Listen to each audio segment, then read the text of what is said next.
Assalamualaikum warahmatullahi wabarakatuh.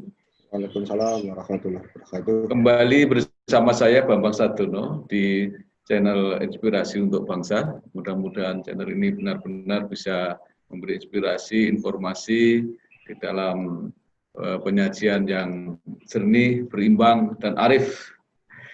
Saya bertemu lagi dengan Profesor Dr. Jamal Wiwoho, Ketua Majelis Rektor Perguruan Tinggi Negeri se-Indonesia, yang beliau juga Rektor Universitas Negeri 11 Maret Surakarta. Apa kabar, Prof? Saya sehat. Selamat sore, Pak Bambang Sadono. Semoga sehat semua.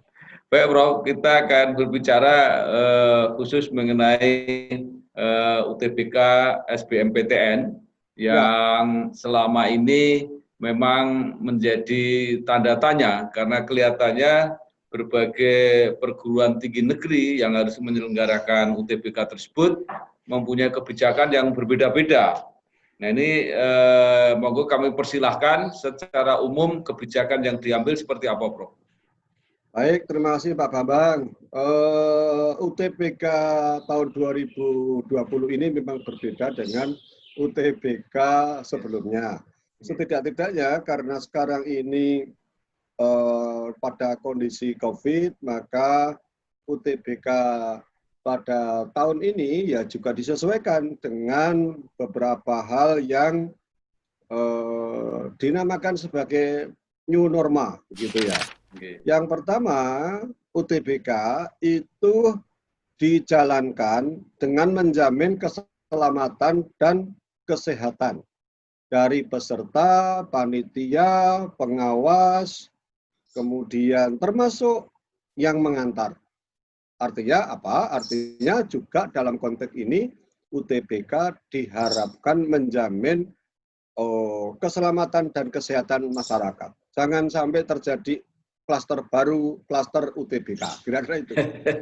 Yang kedua, UTBK sekarang ini diharapkan mencegah terjadinya perpindahan dari perpindahan dalam konteks ini adalah peserta dari satu wilayah, kota, kabupaten, provinsi, atau bahkan antar pulau. Kita cegah supaya tidak terjadi perpindahan peserta. Yang ketiga, UTBK dilaksanakan dengan memegang teguh protokol kesehatan. Misalnya saja, pesertanya harus menggunakan masker, cuci tangan dengan hand sanitizer, kemudian dicek dengan termoscan, suhunya tidak boleh lebih dari 38,3 derajat Celcius. Kemudian termasuk malah juga dikatakan peserta harus sudah mandi dulu, kalau perlu keramas dulu. Itu. Nah, yang keempat, UTBK itu harus dilaksanakan karena apa? Karena setelah UTBK itu masih ada satu tahapan lagi yang dinamakan sebagai ujian dengan jalur lain. Jalur lain itu ada yang menggunakan dengan ujian masuk, ujian mandiri, dan ujian-ujian yang lain yang memang diserahkan kepada perguruan tinggi masing-masing. Bisa sendiri, bisa bergabung, dan sebagainya. Nah, itu garis besar UTBK. Nah, artinya apa? Ya, yang terakhir UTBK harus dapat rekomendasi dari tim Satgas COVID. Nah, kalau tim Satgas COVID itu daerah tertentu tidak membolehkan, tentu juga tidak bisa dilaksanakan UTBK. Itu jadi beberapa hal yang perlu kami sampaikan bersama-sama di dalam pelaksanaan ujian tulis berbasis komputer pada seleksi bersama masuk perguruan tinggi negeri. Itu Pak Bambang? Ini kelihatannya ada alternatif jadwal, Prof. Ada yang paket itu gelombang 1, gelombang 2, ada yang cadangan, gimana itu, Prof? Jadi UTBK sekarang ini dilaksanakan dengan 2 gelombang. Gelombang pertama Ya. yaitu pada pusat-pusat UTBK di 74 perguruan tinggi. Nah, pada tanggal 5 sampai 14 Juli. Ya. Nah, harapannya ini adalah mereka-mereka yang sudah atau berada di kota-kota di mana pelaksanaan UTBK atau perguruan tinggi itu ada. Nah, yang kedua adalah gelombang 2 pada tanggal 20 Juli sampai dengan 29 Juli yang dilaksanakan bekerja sama dengan sekolah menengah atas atau SMU atau SMK di seluruh Indonesia yang bisa menyelenggarakan atau yang menyelenggarakan UNBK. Jadi harapannya apa? Harapannya tidak perlu lagi ada perpindahan peserta dari satu daerah ke daerah lain. Nah ini. Kemudian yang ini Prof, yang 29 Juli sampai 2 Agustus?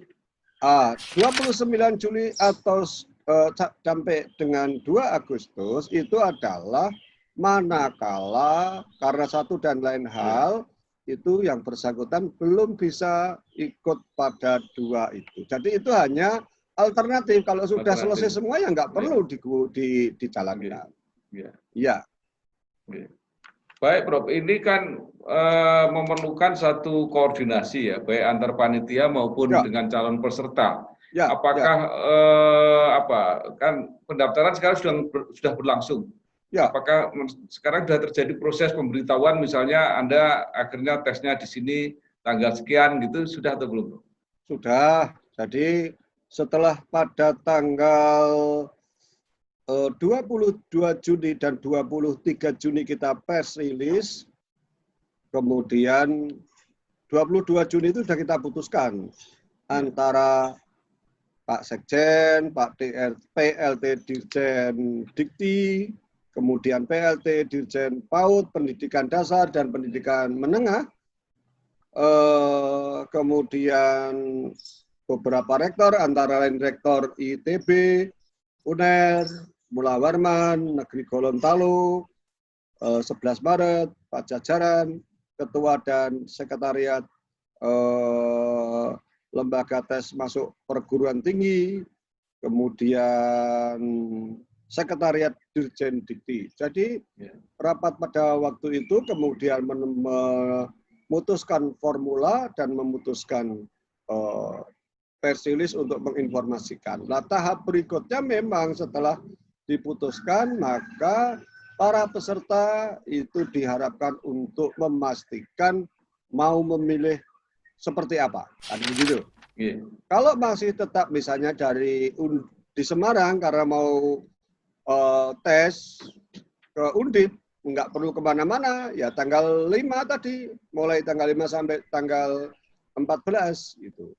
Tapi misalnya saja mau milih UNS, dia ada di Jambi misalnya, nggak perlu ke Solo. Nanti tunggu saja yang tanggal 20 sampai 29. Nanti diatur oleh LTMPT sebagai leading sektor penyelenggaraan UTBK itu Pak Bambang. Jadi yang tes tidak di tempat perguruan tinggi menyelenggarakan itu yang dijadwalkan di tanggal 20 ini ya, Bro?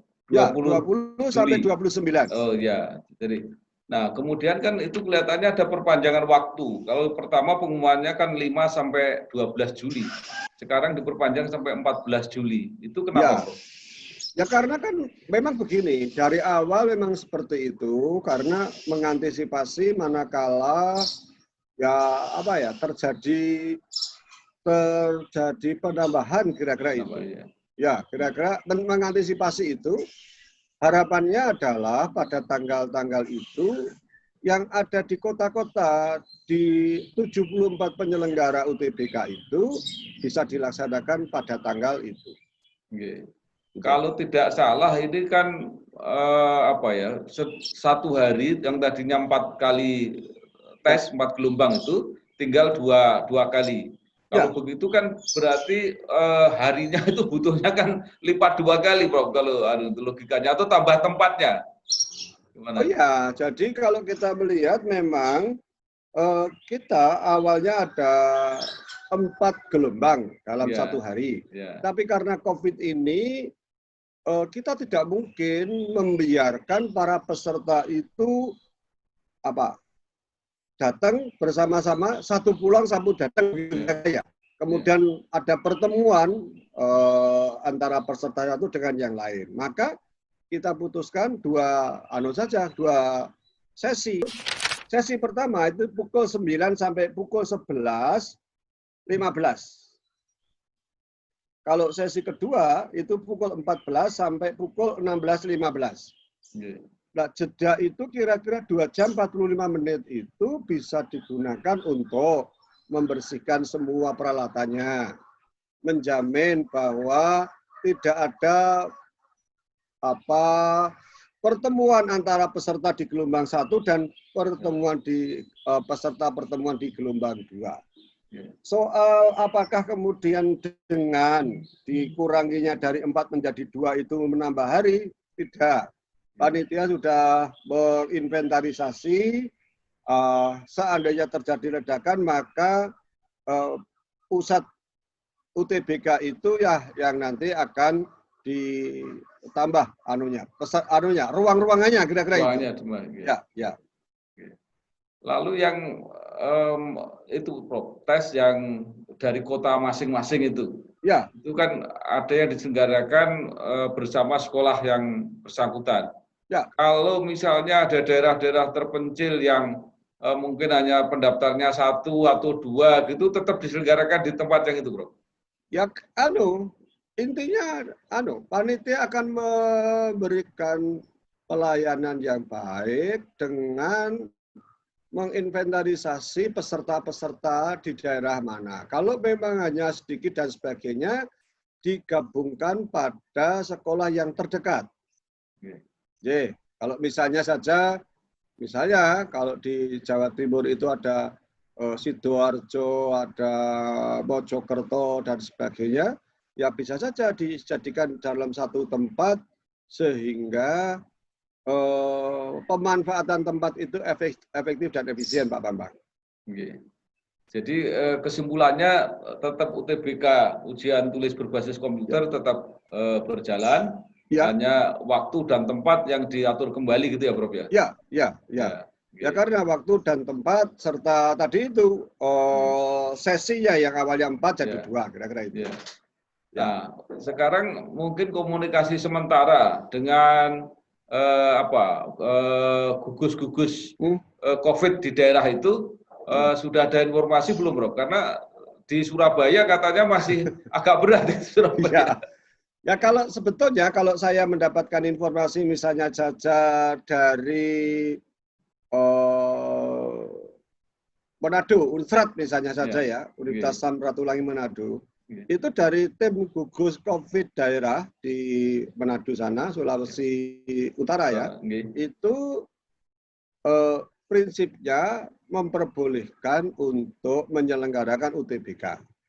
Nah itu. Tetapi disarankan di tempat terbuka begitu. Nah itu. Kemudian di beberapa tempat begitu rata-rata dari tim gugus COVID daerah itu memperbolehkan dan mensyaratkan dipatuhinya protokol kesehatan untuk pelaksanaan UTBK itu. Jaga jarak, tadi itu, pakai masker, kemudian cuci tangan sebelum masuk, bersih-bersih, bahkan tadi itu, kon keramas dhisik Mas. Kalau yang terbuka itu seperti apa, Prof? Apa di lapangan gitu atau gimana tesnya? Nah itu seperti di Unsrat itu. Tim gugus itu meminta untuk di tempat terbuka begitu. Bu Rektor kemudian mengatakan lah gimana kalau di tempat terbuka itu kan ya panas, kasihan dan sebagainya. Saya belum mendapatkan informasi selanjutnya atas pelaksanaan dan atas itu, tetapi kalau di tempat-tempat di mana